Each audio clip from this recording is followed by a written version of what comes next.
The work kinetic energy theorem. The work kinetic energy theorem simply states that the net work done on a particle will equal its change in kinetic energy. Or, more precisely, the net work done on a particle as it is displaced from its initial position and goes to its final position is equal to its change in kinetic energy between its initial and its final positions. So note here that this is the velocity of your particle at its initial position, and this is the velocity of your particle at its final position at which you are calculating the net work done. Note that I said particle very specifically.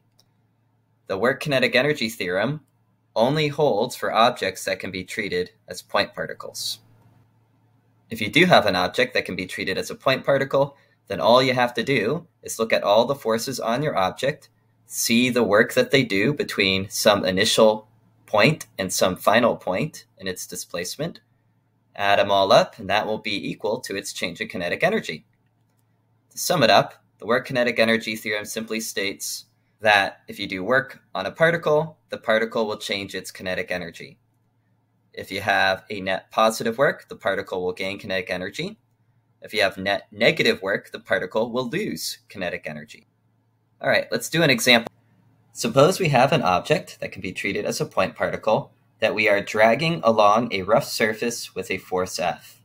A rough surface, that means we have some kinetic friction opposing the motion, and we drag that object from point A to point B. Well, let's look at the forces on our object. We can draw the free body diagram, and we see we have the force F pulling it forward, friction opposing it, normal force going up, and gravity, the weight of the box, going down. We can calculate the net work done on this object by these four forces as it moves from point A to point B. The work done by gravity and the normal force are zero because they are perpendicular to the object's displacement. The work done by the force F can be calculated in whatever way that you need, but assuming it's a constant force, it'll be equal to F times d. And likewise with kinetic friction, where the work is negative again because the force of kinetic friction is in the opposite direction of the displacement, so you get negative work. Alrighty, well, let's calculate the net work done on the object. Let's add up all the work. And so we get this for the net work done on our object as it moves from point A to point B, or another way to put it, as our object moves from state A to state B. This then, by the work kinetic energy theorem, is equal to the change in kinetic energy of our object as it moves from point A to point B. Since the mass is constant, we can factor that out, and it'll be a common shortcut you can use when applying the work kinetic energy theorem on an object. And there we have it.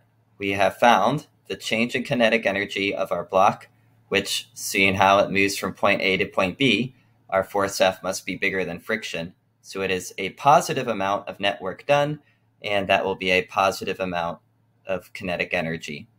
Our object gains kinetic energy from the net work of all the forces acting on it from point A to point B.